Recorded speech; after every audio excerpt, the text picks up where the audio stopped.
আসসালামু আলাইকুম। ক্লিপস্টোফেলের আজকে 24তম ক্লাসে আপনাদের স্বাগতম। আশা করি সবাই ভালো আছেন, সুস্থ আছেন এবং বাসায় আছেন। আমার কথা একটু শুনতে পাচ্ছেন কিনা আমাকে একটু জানান প্লিজ।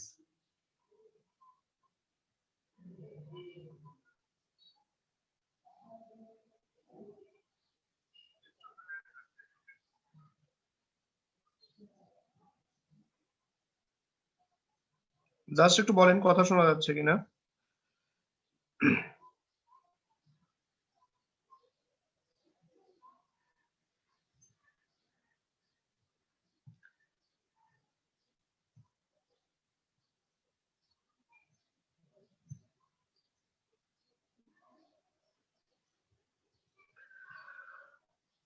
গত ক্লাসে আমরা ভয়েস টেন্সের অ্যাক্টিভ থেকে প্যাসিভ পর্যন্ত শেষ করছিলাম।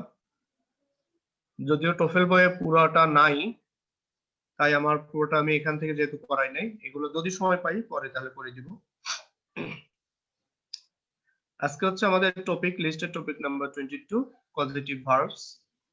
খুবই ইম্পর্টেন্ট একটা ভার্ব, এটা আমাদের প্রায়ই কম্পিটিটিভ এক্সামে আসবে। আপনারা কি আমাকে শুনতে পাচ্ছেন?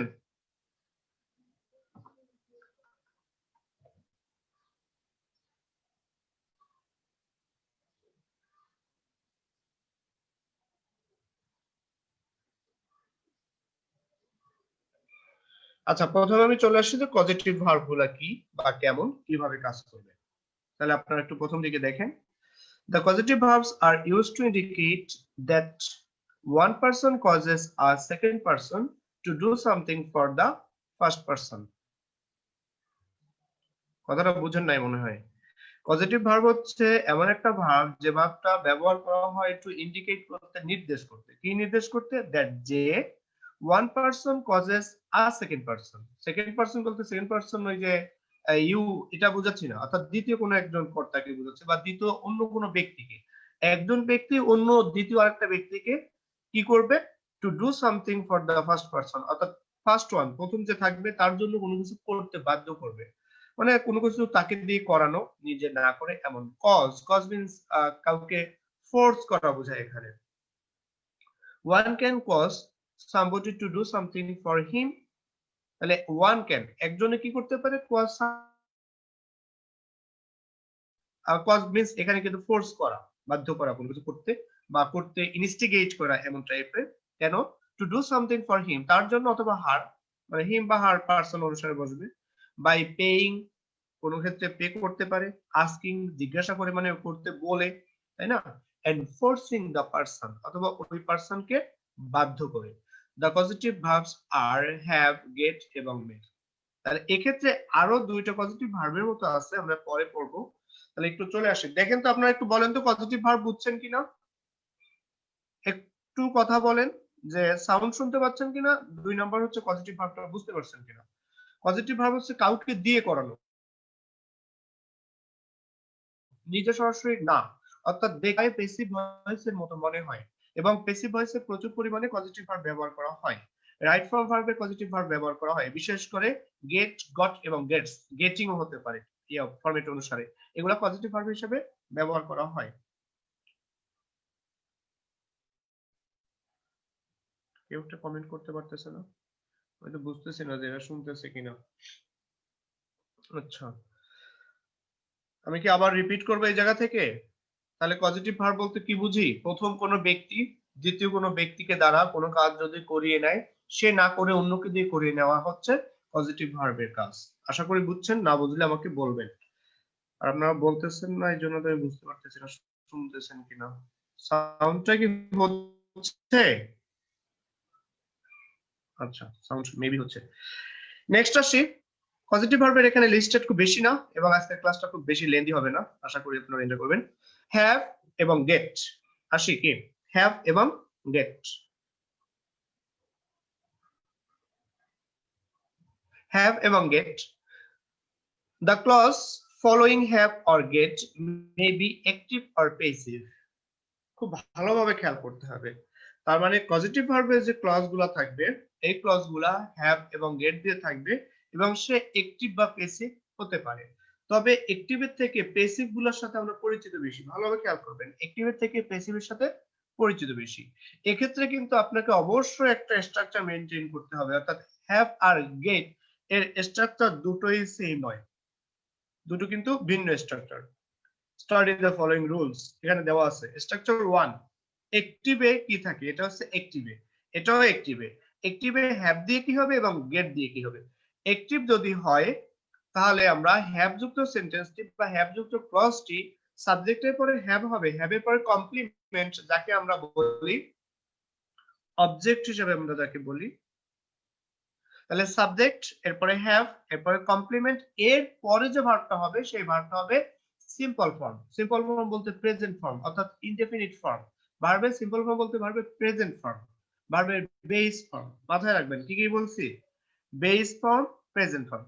তাহলে অ্যাক্টিভ ভয়েসে যদি হ্যাভ যুক্ত থাকে তাহলে হ্যাভ যুক্ত ক্লজটি হবে সাবজেক্ট, তারপরে হবে হ্যাভ, তারপরে হবে অবজেক্ট, দ্যাট মিন্স এই বইয়ে যাকে কমপ্লিমেন্ট হিসেবে বলা হয় এখানে বলা আছে ব্র্যাকেটে ইউজুয়ালি পারসন, এরপরে ভার্বের প্রেজেন্ট ফর্ম। কিন্তু যদি সেটা হ্যাভ না হয়ে গেট হয়ে যায় তাহলে কিন্তু একটু অল্প একটু ভিন্ন হবে, একটু এডিশনাল আসবে। সেই এডিশনালটা কি, সেই এডিশনাল হচ্ছে এটাও অ্যাক্টিভ এটাও অ্যাক্টিভ, এডিশনাল হচ্ছে সাবজেক্টের পরে গেট। তাহলে আমার এখানে ছিল হ্যাভ, হ্যাভ এর পরিবর্তে হচ্ছে গেট। সাবজেক্ট কিন্তু দেখেন ঠিক আছে, হ্যাভ এর পরিবর্তে এখানে আমি আনলাম গেট, কমপ্লিমেন্ট তাও ঠিক আছে, ইউজুয়ালি পারসন তাও ঠিক আছে। এই জায়গাটায় ভার্ব ইন প্রেজেন্ট ফর্ম কিন্তু এখানে ভার্ব ইন ইনফিনিটিভ। তাহলে আপনাকে ইনফিনিটিভটা জানতে হবে। ভার্ব ইন ইনফিনিটিভ মানে হচ্ছে এখানে ভার্বের আগে একটা টু যোগ করবেন। এই যে ভার্বের সিম্পল ফর্ম বা প্রেজেন্ট ফর্ম যাই বলি না কেন বা বেস ফর্ম, তার আগে একটা টু যোগ করতে হবে। এটা হচ্ছে, এই দুইটা হচ্ছে অ্যাক্টিভ ফর্মে। কিন্তু যদি আমি প্যাসিভ ফর্মে যাই তাহলে বিষয়টা একটু ভিন্ন আসবে। প্যাসিভ ফর্মে যেহেতু একসাথে দেখাই দেওয়া আছে স্ট্রাকচার, আমি পরে এক্সাম্পল গুলো দেখতেছি। সেক্ষেত্রে সাবজেক্টের পরে হ্যাভ বা গেট যাই হোক, এরপরে কমপ্লিমেন্ট থাকবে। কমপ্লিমেন্টের লেখা আছে ইউজুয়ালি থিং, সাধারণত বস্তুবাচক হয়। এরপরে যে ভার্বটা হবে সেই ভার্বে পাস্ট পার্টিসিপল ফর্ম। একটু যদি এবার এক্সাম্পল গুলো খেয়াল করি আশা করি ক্লিয়ার হয়ে যাবে। যেমন দেখেন মেরি হ্যাড জন, দেখেন তাহলে মেরি সাবজেক্ট, হ্যাড, হ্যাড তো ভার্বের এই যে হ্যাভ এর আর পাস্ট ফর্ম আর কি, তো হ্যাভ হ্যাজ হ্যাড হতে পারে সমস্যা নেই। তাহলে মেরি হ্যাড জন, তাহলে জন হচ্ছে ইউজুয়ালি পারসন, তাহলে subject plus had plus complement that means object, ঠিক আছে। আর সেই অবজেক্টটা ইউজুয়ালি পারসন, আমরা যেটা পড়ছি অ্যাক্টিভ ভয়েস, এই যে এখানে ব্র্যাকেটে লেখা আছে পাশে অ্যাক্টিভ ভয়েস। তাহলে Mary had John wash the কার, এরপর যে ভার্বটা হচ্ছে জাস্ট প্রেজেন্ট ফর্ম, এরপরে বস্তুবাচক বসে গেল। কিন্তু আমি যখন এখানে হ্যাড এর পরিবর্তে গট বসালাম অথবা হ্যাভ এর পরিবর্তে আপনি যখন গেট বসাবেন তখন চেঞ্জটা এখানে আসবে। দেখেন এই 1 এবং 2 এর ভিতরে চেঞ্জটা কিন্তু এই জায়গাটায় হ্যাড এর পরিবর্তে গট, আর এখানে এই ওয়াশ এর আগে একটা ইনফিনিটিভ টু, যার কারণে এটাকে বলা হয় ইনফিনিটিভ ভার্ব আর এটাকে বলা হয় সিম্পল ভার্ব। আশা করি ধরতে পারতেছেন। আপনারা আমার কথা বুঝতেছেন কিনা একজন একটু কমেন্ট করলে ভালো হইতো, আপনারা অনেকেই তো ক্লাস করতেছেন, শুনতেছেন কিনা আমি তো শিওর হচ্ছি না। আশা করি শুনতেছেন, তারপরে একটু কমেন্ট করলে বুঝতে সুবিধা হয়। আমি এখানে আবার বুঝাই, কারণ এইগুলা তো আপনাদের সমস্যা হওয়ার কথা। আর এটা সব ক্লাসে আছে, একদম জুনিয়র ক্লাস থেকে শুরু করে আপনাদের সব ক্লাস পর্যন্ত পড়তে হবে, খুব ভালোভাবে দেখবেন। তাহলে আমার পার্থক্যটা বলতেছি 1 এবং 2, এই দুইটা কিন্তু একটি, প্যাসিভটা আমরা পরে আসতেছি। তাহলে সাবজেক্ট দেখেন সেম, অবজেক্ট বা কমপ্লিমেন্ট দেখেন সেম। আচ্ছা রাজু আহমেদ, থ্যাংক ইউ। আচ্ছা তাহলে আপনারা শুনতেছেন আমাকে, ওকে। তাহলে সাবজেক্ট সেম, এই অবজেক্ট বা কমপ্লিমেন্ট সেম, এখানে কোনো পার্থক্য নাই, দুইটাই সেম। আমার পরিবর্তনটা আসলে হচ্ছে আমি যদি হ্যাভ ভার্ব ইউজ করি, হ্যাভ ভার্ব মানে to have verb, have verb, তাহলে হ্যাভ ভার্বের পরিবর্তে এখানে আসবে গেট ভার্ব, অর্থাৎ এখানে আছে হ্যাড তার গেটে আছে গট। পার্থক্য কোন জায়গায়, এই জায়গায় শুধু ভার্বের জাস্ট প্রেজেন্ট ফর্ম অর্থাৎ বেস ফর্ম অথবা আমরা আর কি বলি সিম্পল ফর্ম, এখানে শুধু হয়ে গেল সে ইনফিনিটিভ ভার্ব। তাহলে ইনফিনিটিভ ভার্ব কি, ভার্বের আগে আমি ইনফিনিটিভ টু যোগ করলাম। এবার দেখেন এখানে অতিরিক্ত অংশ দা কার বসে গেল, কোনো সমস্যা নেই। তাহলে এখানে যখন লেখা হলো এই কাজটা কি করছে, Mary had John wash the car, Mary কিন্তু এই কারটাকে ওয়াশ করে নাই, সে জনকে দিয়ে ওয়াশ করাইছে। আবার Mary got John to wash the car, এখানেও সেম কথা, জাস্ট দুইটা ভার্বের পরিবর্তন। অর্থাৎ সেও কিন্তু কাজটা করেনি, কাজটা করছে কি জন। এই জন্য সরাসরি বলা হলো যে জন ওয়াশড দ্য কার। অর্থাৎ এই সেন্টেন্সটা আমি যদি Mary had John wash the car, একই সেন্টেন্সকে আমি যদি ইকুয়াল করি, একই ধরনের, অর্থাৎ জন ওয়াশ দ্য কার, তাহলে জনকে দিয়ে মেরি কাজটা করানো। একই রকম ভাবে সেমটাও তাই, জন ওয়াশড দ্য কার। তাহলে দেখেন এখানের কিন্তু এই যে John washed the car, John washed the car, একদম subject subject verb verb complement সব সেম, কোনো পরিবর্তন নেই এখানে। কিন্তু পরিবর্তনটা যখন হ্যাড এবং গট ব্যবহার করা হলো তখন পরিবর্তন হয়ে গেল। আশা করি বুঝতে পারছেন। আমি খুব একদম সিম্পলি নিয়ে আসছি, দুটাই অ্যাক্টিভ দুটাই অ্যাক্টিভ। কিন্তু যদি এগুলার এখন প্যাসিভ হতো তাহলে কি হবে? যদি প্যাসিভ ফর্ম হয়, যেমন দেখেন মেরি গট দ্য কার, এখানে কিন্তু গট দ্য কার আমি কি করলাম, এই বস্তুবাচক অবজেক্টকে, এখানে কিন্তু বলা আছে ইউজুয়ালি থিং, তার মানে সাবজেক্টের পর আমি হ্যাভ বা গেট, তার মানে হ্যাড বা গট অথবা হ্যাজ বা গট যাই হোক না কেন, এর পরে কমপ্লিমেন্ট হিসেবে সাধারণত বস্তুবাচক আনবো। তাহলে Mary got the car washed, তার মানে এরপরে যে ভার্বটা অর্থাৎ ফার্স্ট শেষে যে ইয়াটা ভার্বটা হচ্ছে ভার্বের থার্ড ফর্ম অথবা past participle form. Mary got the car washed, Mary had the car washed, এই জায়গায় কিন্তু বালাই নেই। দেখেন জাস্ট মেরি পরে গট আর হ্যাড, এই গট হ্যাড বাদে Mary Mary subject, the car complement, ভার্বের পাস্ট পার্টিসিপল সেম, কোনো কিছু নাই। এখন যদি এটাকে প্যাসিভ হিসেবে দেখা হয়, the car was washed by somebody, সামবডিটাকে মেনশন করা নাই, এখানে কিন্তু মেনশন করা ছিল, ব্যক্তি হিসেবে দেওয়া ছিল, কিন্তু প্যাসিভে এখানে মেনশন, এখানে যেহেতু মেনশন করা নাই তাহলে এখানে আর নামটা মেনশন করে সামবডি দ্বারা প্রকাশ করা হবে। ওকে, এরপরে আরো অনেকগুলো এক্সাম্পল এখানে মেবি দেওয়া আছে। এক্সাম্পলস অফ অ্যাক্টিভ ক্লজেস, অ্যাক্টিভে কিন্তু ইন পজিটিভ সেন্টেন্সেস, যেমন দেখেন দ্য প্রেসিডেন্ট হ্যাজ, হ্যাড আছে, হ্যাড এর পরে ভার্বের বেস ফর্ম, কোনো সমস্যা নেই, কিন্তু আছে George is getting, get verb আছে, তাহলে টু গিভ হয়ে গেল। আমি একটু সংক্ষেপে পুরো পড়তেছি না, আপনারা পুরো পড়া লাগবে না আমার, আপনারা একটু দেখে নিন। মেরি হ্যাজ হ্যাড, তাহলে হ্যাড আছে ভার্বের বেস ফর্ম টাইপ, আবার ইজ হ্যাভিং আছে তার মানে হ্যাভ ভার্ব কন্টাক্ট, কিন্তু হ্যাড আছে অ্যাটেন্ড, যদি এখানে গট হতো তাহলে গট হলে টু ব্রিং। এবার আসি একটু প্যাসিভ, এটা হচ্ছে অ্যাক্টিভ বোঝানো। প্যাসিভে এক্সাম্পলস, প্যাসিভে জেমস হ্যাজ, হ্যাজ যেহেতু আছে তাহলে প্যাসিভ বুঝাতে এর ভার্বের, অর্থাৎ এখানে কিন্তু জাস্ট হ্যাজ দিয়ে আছে, এখানে কিন্তু এর পরে কিন্তু কি নাই, ব্যক্তিবাচক কোনো কমপ্লিমেন্ট নাই, তাহলে সাবজেক্টের পরে হ্যাভ হ্যাজ অর্থাৎ প্যাসিভ হিসেবে যদি বুঝায়, তারপরে ভার্বের পাস্ট পার্টিসিপল ফর্ম, আমরা সাধারণত কমপ্লিমেন্ট হিসেবে থিং বলছি, ইউজুয়ালি থিং, তাহলে cleaned, Pat is having repaired, তাই না, এই যে গট টাইপ, তার মানে হচ্ছে প্যাসিভে হ্যাজ হ্যাভ অথবা হ্যাড আর গেট গট যাই হোক না কেন, ভার্ব সবসময় থার্ড ফর্ম অর্থাৎ পাস্ট পার্টিসিপল ফর্ম হবে। Is having arranged, got arrested, was having cut. আশা করি ধরতে পারবেন এবং বেশি বেশি প্র্যাকটিস করবেন বাসায়, বইটা অবশ্যই কালেকশনে রাখবেন। এর পরের রুলে আসি, পরেরটা সেটা হচ্ছে এই তিনটা ভার্ব আমরা কিন্তু বেশি বেশি ব্যবহার করি, হ্যাভ, গেট এবং মেক, এর পাস্ট টেন্স অথবা পার্সন অনুসারে চেঞ্জ হতে পারে। মেক, মেকটা কিন্তু আগের দুইটার থেকে একটু এক্সট্রিম, যাকে আমরা চরম বলি, কারণ এটা ফোর্স বোঝায়। Make can be followed only by a clause in the active voice, তার মানে এখানে আমি একটা কথা বলে নিতে পারি যে মেক প্যাসিভ ভয়েসে হবে না, make can be followed only by a clause, এমন একটা ক্লজ হবে যেটা শুধুমাত্র অ্যাক্টিভ ভয়েস হবে। It is stronger than have or get, have এবং গেট ভার্বের থেকে এটা অনেক শক্তিশালী, যার কারণে ইট মিন্স ফোর্স, এর অর্থ বোঝানো ফোর্স, ফোর্স করা, বাধ্য করা। তবে আমরা যদি ফোর্স শব্দটা ব্যবহার করি এই মেকের পরিবর্তে, তাহলে মেকের পরে এই যে ভার্বটা যেরকম আমরা যেরকম প্রথমে করছিলাম কি subject plus have plus complement plus ভার্বের প্রেজেন্ট ফর্ম বা সিম্পল ফর্ম বা বেস ফর্ম, ঠিক একই রকম ভাবে আমি হ্যাভ হ্যাজ এর পরিবর্তে বা হ্যাড এর পরিবর্তে এখানে মেক বসানো হলো, মেক দিয়ে করতেছি, মেক কি বোঝায়, ফোর্স বোঝায়। তাহলে আমি যেরকম গেট গট গেটস দিয়ে করছিলাম এরপরে এখানে ইনফিনিটিভ, ঠিক আমি যদি ফোর্সটাকে একদম মেনশন করে দেই তাও ইনফিনিটিভ হবে, একই রকম। আশা করি কম্পারিজনটা বুঝতে পারছেন।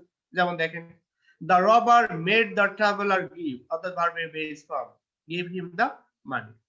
তাহলে আমি কি করলাম, রবার সাবজেক্ট, মেট হচ্ছে এখানে ভার্ব, এই যে মেক ভার্বের পাস্টে, the traveller complement, usually subject usually person আছে এখানে, এরপরে ভার্বের simple form, present form, base form বসাই দিলাম, বাকি সব বসে গেল।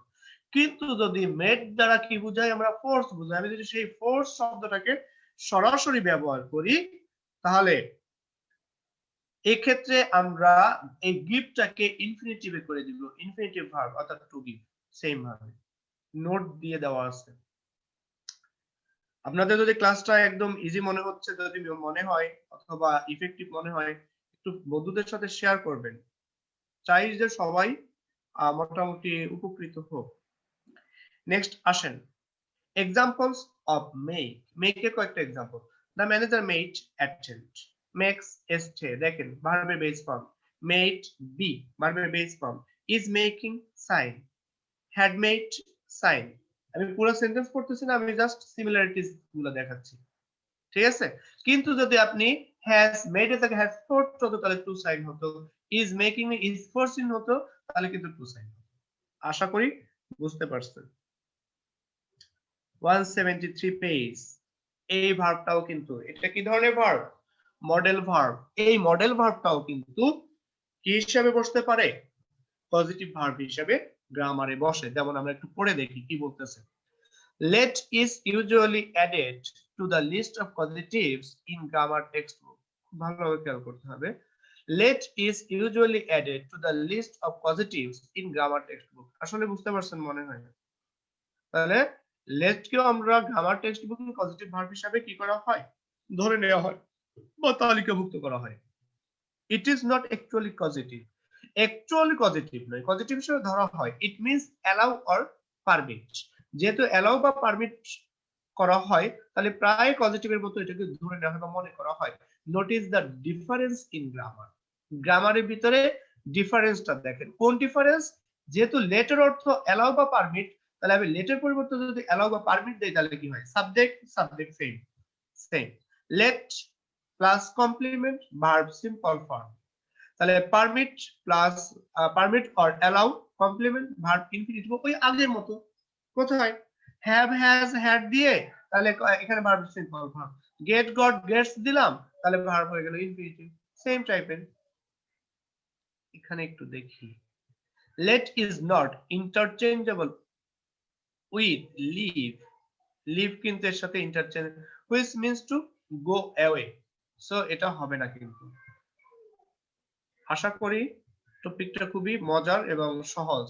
তাহলে দেখেন, John let his daughter swim, কিন্তু অ্যালাউড হলে টু সুইম, এই যে পার্থক্য। লেট হিজ ডটার সুইম অর্থাৎ লেট যুক্ত subject plus let plus complement plus verb in base form, verb in present form, verb in simple form. Simple বলতে কিন্তু base ফর্মটাকে বোঝায় বা প্রেজেন্ট ফর্ম।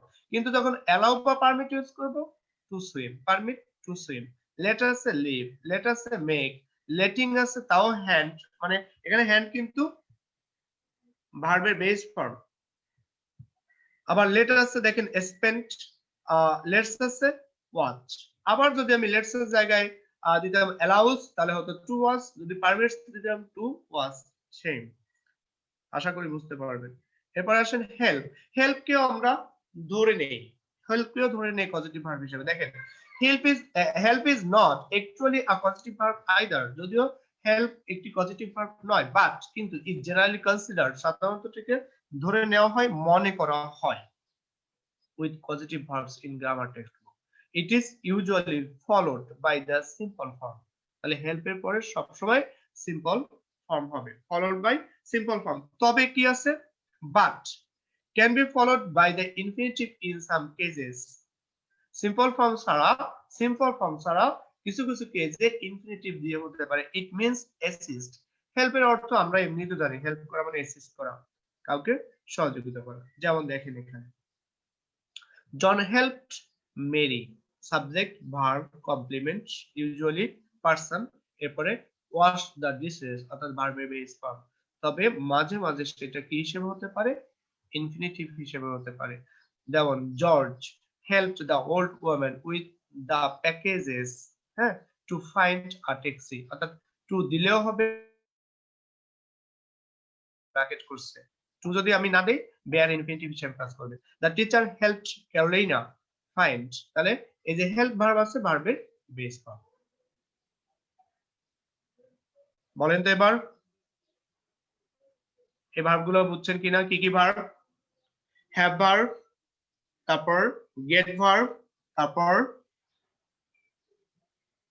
মেক ভার্ব, তারপর লেট ভার্ব, তারপর আরেকটা কি করলাম? Help, help verb, make verb, let verb, have এবং গেট।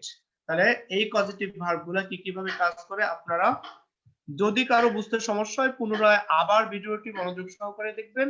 সবসময় মাথায় রাখবেন যে এইগুলার মিনিং হিসেবে যেটা আছে ব্র্যাকেটে, অর্থাৎ পরে মিনিং হিসেবে, যেমন লেটের প্রেমে পারমিট বা অ্যালাউ, তারপর আপনার মেক থেকে যেরকম ফোর্স, সেগুলাই ইনফিনিটিভ আসবে, যেমন গেটের সাথে ইনফিনিটিভ আসবে, ঠিক আছে?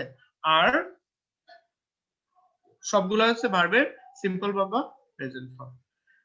আশা করি এই টপিকটা মোটামুটি ক্লিয়ার হয়েছেন। যদি ক্লিয়ার হয়ে থাকেন তাহলে আপনারা এই এক্সাম্পল গুলো করতে পারবেন। দেখেন এখানে যে এক্সাম্পল বলতে কি এক্সারসাইজ গুলো যেটা দেওয়া আছে পজিটিভ ভার্ব, এই এক্সারসাইজ গুলো করবেন।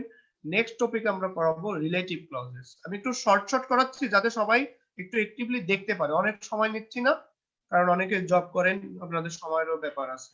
মাঝখানে এক ফাঁকে দেখে নিবেন, যারা দেখেন নাই লাইভে ছিলেন না তারা পরে দেখে নিবেন, সমস্যা নেই।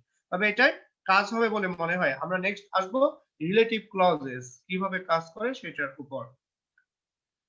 তো ঠিক আছে, আজকে এই পর্যন্ত রাখি। আপনাদের কাছে এটা ইফেক্টিভ মনে হলে অবশ্যই বেশি বেশি শেয়ার করবেন, এটা একটা দাবি থাকবে।